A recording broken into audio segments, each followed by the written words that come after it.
అందరికీ నమస్తే. Welcome to our channel పలికే బంగారమాయన. ఓం నమ శివాయ.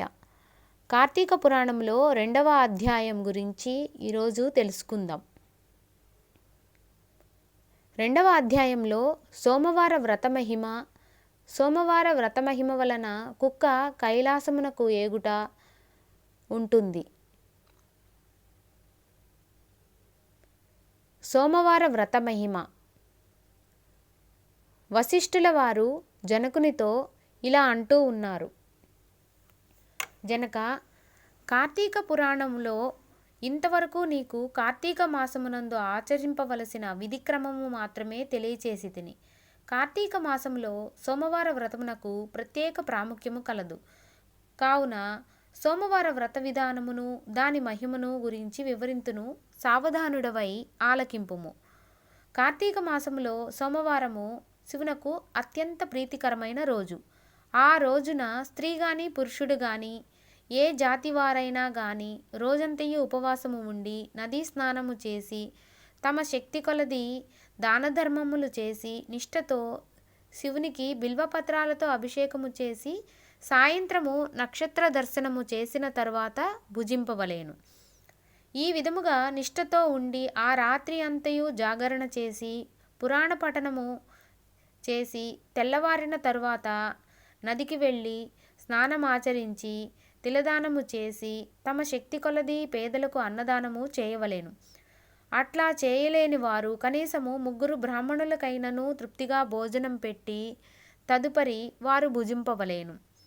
ఉండగలిగిన వారు సోమవారం నాడు 2 పూటలా భోజనము గాని ఏ విధమైన ఆహారము గాని తీసుకోకుండా ఉండుట మంచిది. ఇలా కార్తీక మాసమునందు వచ్చు సోమవార వ్రతమును చేసినట్లయితే పరమేశ్వరుడు కైలాస ప్రాప్తి కలిగించి శివసన్నిధికి చేర్చును.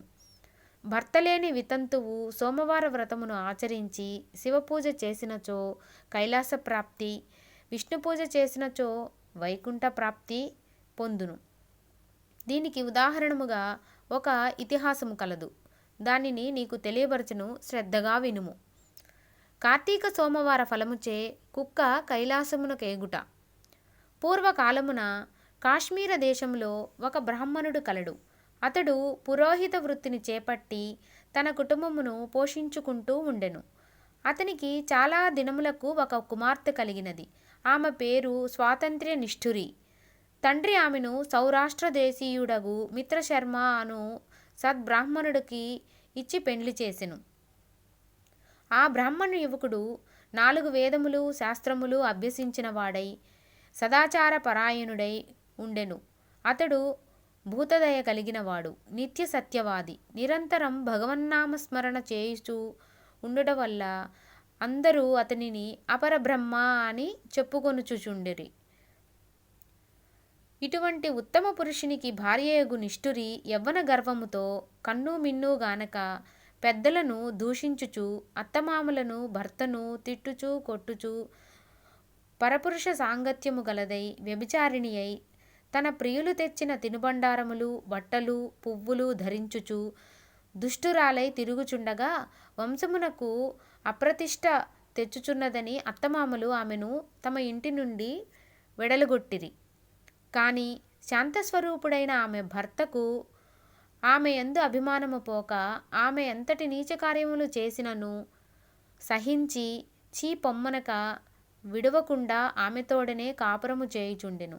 కానీ చుట్టుప్రక్కల వారు నిష్ఠురి గయ్యాళితని అయిన ఆమెను కర్కశ అని ఎగతాళి పేరు పెట్టుటచే అది మొదలు అందరూ దానిని కర్కశ అని పిలుస్తూ ఉండేవారు. ఇలా కొంతకాలము జరిగిన పైన ఆ కర్కశ ఒకనాటి రాత్రి ఏకశయ్యపై తన భర్త గాఢనిద్రలో ఉన్న సమయమును చూచి మెల్లగా లేచి తాళి కట్టిన భర్త అని విచక్షణ కూడా లేకుండా దయాదాక్షిణ్యాలు గాని లేకుండా ఒక బండరాతిని తెచ్చి అతని తలపై గట్టిగా కొట్టినది. వెంటనే అతడు చనిపోయెను. ఆ మృతదేహమును ఎవరి సహాయము లేకుండానే అతి రహస్యముగా దొడ్డిదారికి వెళ్ళి ఊరి చివరనున్న పాడునూతిలో పడేసి పైన చెత్తాచెదారములతో నింపి ఏమీ ఎరుగని దానివలే ఇంటికి వచ్చినది. ఇక తనకు ఏ ఆటంకములు లేవని ఇక విచ్చలవిడిగా సంచరించుచుండెను. తన సౌందర్యం చూసి ఎందరినో వశపరుచుకొని వారి వ్రతమును పాడుచేసి నానా జాతి పురుషులతోడ రమించుచు వర్ణశంకరురాలిగా అయ్యెను. అంతేకాకుండా పడుచు కన్యలను, భర్తలతో కాపురము చేయుచున్న పడుచులను తన మాటలతో చేరదీసి వారికి కూడా దుర్బుద్ధులు నేర్పి పాడుచేసి విటులకు తార్చి ధనార్జన చేయసాగెను. జనక మహారాజా, యవ్వనం బింకము ఎంతకాలము ఉండదు కదా, కాలం ఒక్కరీతిగా నడవదు. క్రమక్రమముగా ఆమెలోని యవ్వనము నశించినది. శరీరమందు మేహవ్రణములు బయలుదేరినవి. ఆ వ్రణముల నుండి చీము, రక్తము, రసిక కారుట ప్రారంభమయ్యెను. దానికి తోడు శరీరమంతా కుష్ఠవ్యాధి బయలుదేరి దుర్గంధము వస్తూ ఉన్నది. దినదినము శరీర పటుత్వము కృశించి కురూపి అయి భయంకర రోగములతో బాధపడుచూ ఉన్నది. ఆమె యవ్వనములో ఉండగా ఎన్నో విధాల తృప్తి కలిగించిన విటులు ఏ ఒక్కరూ ఇప్పుడు ఆమెను తొంగి చూడరైరి. ఆ పరిసర ప్రాంతానికి వెళ్ళిన ఎడల తమల ఎటులైనను పలకరించునని ఆ వీధి వైపును ఎవ్వరూ వెళ్ళకుండిరి. కర్కశ ఇట్లా నరకబాధలను అనుభవించుతూ పురుగులు పడి కొంతకాలమునకు చనిపోయింది. బ్రతికినన్నాళ్ళు ఒక్కనాడైనా పురాణ శ్రవణము చేయని పాపిష్టురాలు కదా.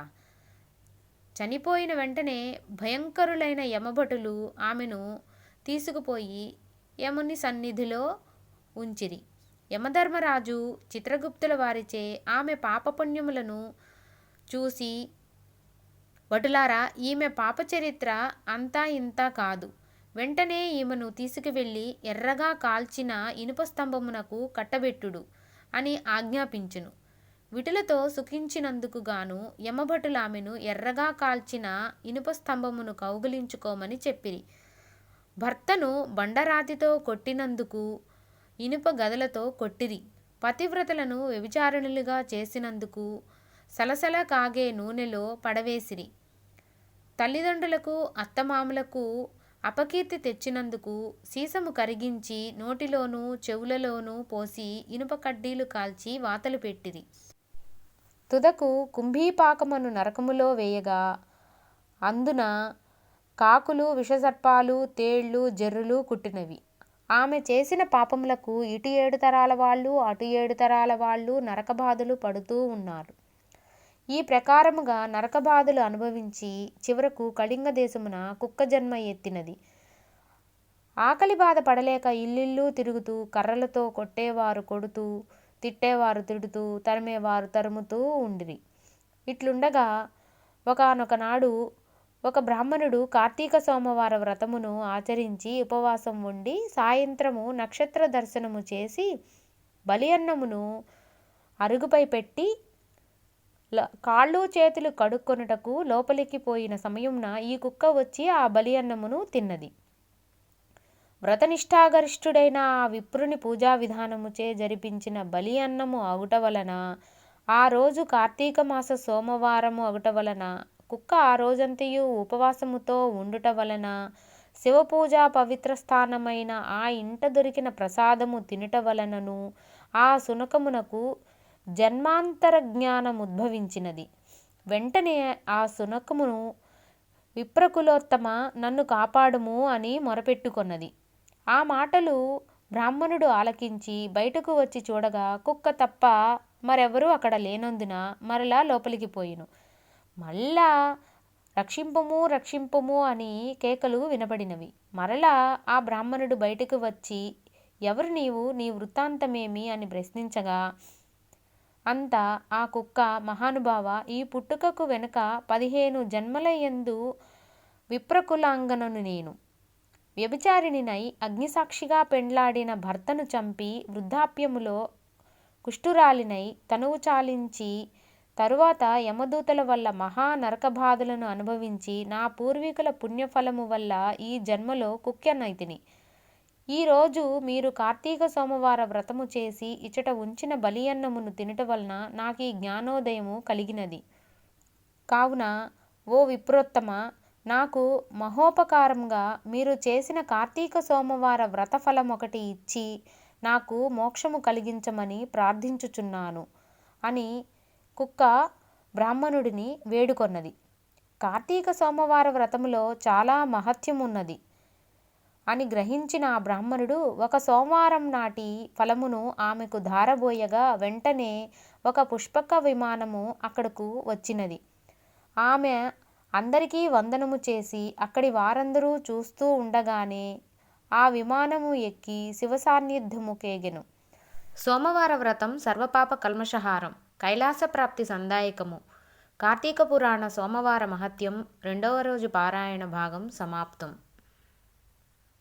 ఓం నమః శివాయ. 3వ అధ్యాయంతో మళ్ళీ కలుసుకుందాం.